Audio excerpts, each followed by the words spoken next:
नमस्कार। आज हम पढ़ेंगे बौद्ध धर्म के बारे में, महात्मा बुद्ध के बारे में और उनकी जीवनी के बारे में। महात्मा बुद्ध का प्रारंभिक नाम सिद्धार्थ था। उनका आध्यात्मिक नाम गौतम बुद्ध। जन्म उनका 563 ईसा पूर्व में हुआ और जन्म स्थान जो था वो नेपाल की तराई में कपिलवस्तु के पास, नेपाल की तराई में स्थित कपिलवस्तु के पास लुम्बिनी ग्राम में हुआ था। लुम्बिनी ग्राम में उनके पिता का नाम शुद्धोधन था, जो कि कपिलवस्तु के शाक्य कुल के राजा थे। माता का नाम महामाया, ये कौशल राज्य की राजकुमारी थी। इनका पालन पोषण जो किया उनकी मौसी प्रजापति गौतमी ने किया था। जब सिद्धार्थ का जन्म हुआ तब उनकी माँ की मृत्यु हो गई थी, तो उसके बाद उनकी मौसी ने ही उनका पालन पोषण किया। और 16 वर्ष की उम्र में इनका विवाह हुआ था शाक्य कुल की राजकुमारी यशोधरा से हुआ था। उनके पुत्र का नाम राहुल था। बुद्ध के शिक्षक रहे आलार कलाम और रुद्रक रामपुत्र। आलार कलाम जो थे वो सांख्य दर्शन के शिक्षक थे और रुद्रक रामपुत्र जो थे वो राजगृह के आश्रम में थे, जो इनके बुद्ध के गुरु थे। वैराग्य की उत्पत्ति कैसे हुई? ऐसा माना जाता है कि नगर भ्रमण के दौरान उन्होंने सबसे पहले एक वृद्ध पुरुष को, दूसरी बार एक व्याधिग्रस्त मनुष्य को यानी एक रोगी को, और तीसरी बार एक मृतक को, और अंततः एक प्रसन्नचित्त सन्यासी को देखा।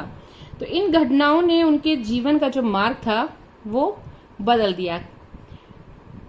सांसारिक कष्टों से फिर दुखी होकर सिद्धार्थ ने पूर्णमासी के दिन 29 वर्ष की उम्र में घर छोड़ दिया, अपने पुत्र और पत्नी को निद्रावस्था में छोड़कर, और गृह त्याग दिया। गृह त्याग की यह घटना बौद्ध धर्म में महाभिनिष्क्रमण कहलाती है। 7 दिन तक वो, जब इन्होंने घर छोड़ दिया 29 वर्ष की उम्र में, तो 7 दिन तक वो अनुपेय बाग में चिंतन करते रहे। और उसके बाद सिद्धार्थ ने संतों से मिलने का विचार किया। उन्होंने सोचा कि मैं गुरु से मिलूं। तो सबसे पहले वो अलार कलाम के पास गए। मैंने आपको बताया था उनके शिक्षक थे, अलार कलाम के पास गए, जो कि वैशाली के समीप थे, और ये सांख्य दर्शन के जो थे प्रकांड विद्वान थे। पर ये यहाँ पर भी संतुष्ट नहीं हुए। इसके बाद वे मिले रुद्रक रामपुत्र थे। ये जो राजगृह के आश्रम में निवास करते थे, लेकिन यहाँ पर उनको कोई संतोष प्राप्त नहीं हुआ। जिस ज्ञान की प्राप्ति के लिए निकले थे वहां उन्हें नहीं प्राप्त हुआ। इसके बाद सिद्धार्थ जो है वो गया के पास उरुवेला गए। गया के पास ना उरुवेला एक जगह का नाम है, वहां गए। वहां उन्हें ब्राह्मण कौंडिन्य और उनके 5 साथी आंज, असज्जी, बप, महानाम और भदिये मिले। यहाँ से उनका तपस्या का शुरू होता है। उरुवेला में उस समय राजगृह का एक सैनिक कैंप था। तो उरुवेला में क्या 27 दिन तक उन्होंने तपस्या करी अपने 5 साथियों के साथ। इसके बाद तपस्या के बाद एक दिन ऐसा हुआ, एक सैनिक की पुत्री जो है सुजाता, वो उनके लिए भोजन, एक खीर लेकर आई। तो उसको उन्होंने, बुद्ध ने ग्रहण किया। इसके कारण उनके जो 5 साथी थे, यहाँ जसजी, बप्पू, महाना, बदी, उनको पाखंडी समझकर उनको छोड़ के चले गए, क्योंकि उन्होंने कहा था कि हम कठोर तपस्या करेंगे, भूखे प्यासे रहकर ज्ञान की प्राप्ति करेंगे। लेकिन उन्होंने बीच में ही अपना अन्न ग्रहण कर लिया, तो उन्हें वो बुद्ध पाखंडी लगे, मतलब सिद्धार्थ पाखंडी लगे, और वो उन्हें छोड़कर चले गए। इस चित्र में आपको दिख रहा है कि वो सुजाता नामक स्त्री बुद्ध के सामने खीर देते हुए, तो एक्चुअली उसी समय कुछ औरतें ये गीत गा रही थी जब वो तपस्या कर रहे थे कि वीणा के तारों को इतना भी मत कसो कि वह टूट जाए, और इतना भी ढीला ना छोड़ो कि उनसे कोई स्वर ही ना निकले। तो ये इस ध्वनि को सुनकर, इन बातों को सुनकर बुद्ध को थोड़ा सा ज्ञान हुआ। उन्हें लगा कि नहीं, इतनी कठोर तपस्या ज्ञान की प्राप्ति के लिए जरूरी नहीं है, इसलिए उन्होंने वो खीर खाकर अपनी तप को भंग कर दिया। लेकिन इस वजह से उनके साथी उन्हें छोड़कर चले गए। फिर ये उरुवेला से गया चले गए। गया में ही इन्होंने घोर तपस्या करी, और 35 वर्ष की उम्र के बाद उन्हें वैशाख पूर्णिमा की रात, 35 वर्ष की 35 ईयर्स में उन्हें वैशाख पूर्णिमा की रात को पीपल के वृक्ष के नीचे निरंजना नदी, जिसको पुनपुन नदी भी कहते हैं, निरंजना नदी के नीचे उन्हें तट पर पीपल के वृक्ष के नीचे सिद्धार्थ को ज्ञान की प्राप्ति हुई। मैंने इसमें लिखा है, समाधिस्थ पीपल के वृक्ष के नीचे 8 दिनों के बाद वैशाख पूर्णिमा की रात को निरंजना नदी के तट पर सच्चे ज्ञान की प्राप्ति हुई, और जिसे हुई वो संबोधि कहलाए, और यही गौतम बुद्ध कहलाए।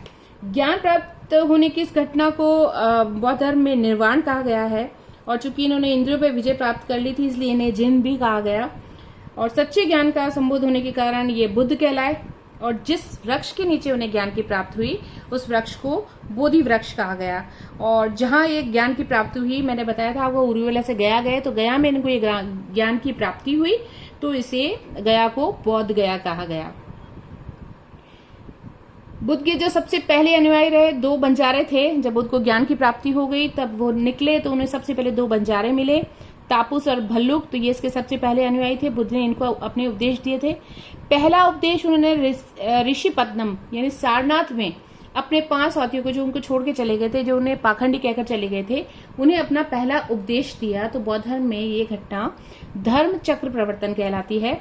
दूसरा उपदेश, ये आपको दिख रहा है इस पिक्चर के माध्यम से, मैंने बताया कि अपने 5 साथियों को धर्म का उपदेश देते हुए दूसरा उपदेश उन्होंने अपना दिया था मगध की राजधानी राजगृह में। ये भी मैंने एक पिक्चर के माध्यम से बताया, जहां पर तत्कालीन राजा था बिंबिसार, मगध का राजा उस समय था बिंबिसार। उसने भी बौद्ध धर्म स्वीकार कर लिया, वो बुद्ध के अनुयायी बन गए।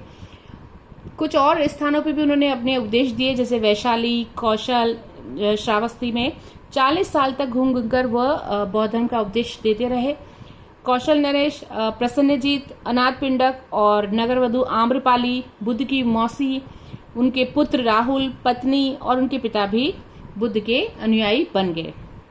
इनकी मृत्यु 80 वर्ष की उम्र में कुशीनगर, जो कि अभी आधुनिक उत्तर प्रदेश का देवरिया जिले के कुसिया गांव है, वहां पर ही उसमें कुशीनगर उसे कहा है, उसमें बुद्ध की मृत्यु हो गई। और बुद्ध की मृत्यु की इस घटना को बौद्ध धर्म में महापरिनिर्वाण कहा गया है। मृत्यु का कारण बताते हैं कि चंदू नामक सुनार के घर खाने में उन्होंने सुअर का मांस खा लिया था, जिससे उनके पेट में दर्द हुआ और उस वजह से उनकी मृत्यु हो गई। ये इसका उल्लेख मिलता है पाली साहित्य में, सुअर मद्दव, उसमें इसका उल्लेख मिलता है। बुद्ध के जीवन से संबंधित 5 महाचिन्ह बताए हैं, ये मेन इंपॉर्टेंट है। ऐसे और भी चिन्ह हैं जो बुद्ध के जीवन से संबंधित है। बुद्ध के जन्म को कमल से जोड़ा है। बौद्ध धर्म में कमल के फूल का बहुत अधिक महत्व है। इसमें कहा गया है कि ये शरीर, वचन और मन के शुद्धिकरण का प्रतीक है। तो कमल को बुद्ध के जन्म से जोड़ा है, घोड़े को उनके गृह त्याग से जोड़ा है, और बोधि वृक्ष को उनके ज्ञान से, और पद चिन्ह को उनके निर्वाण से, और स्तूप को उनकी मृत्यु से जोड़ा है। तो ये 5 महाचिन्ह बुद्ध के जीवन से संबंधित है। बुद्ध के शिष्यों की संख्या जब 30 पहुंच गई तो उन्होंने एक संघ का निर्माण किया, और धीरे धीरे संघ की प्रतिष्ठा इतनी अधिक बढ़ गई कि बौद्ध धर्म ग्रहण करने वाला प्रत्येक व्यक्ति संघ में प्रवेश करते समय कहता था, बुद्धम शरणम गच्छामि, धर्मम शरणम गच्छामि, संगम शरणम गच्छामि। अर्थात मैं बुद्ध, धर्म और संघ की शरण में जाता हूं। तो प्रत्येक व्यक्ति संघ में प्रवेश करते समय ये कहता था। तो इस पार्ट में आज हम इतना ही पढ़ेंगे। पार्ट 2 में हम बौद्ध धर्म के सिद्धांतों के बारे में पढ़ेंगे। So that's all for now. Thank you.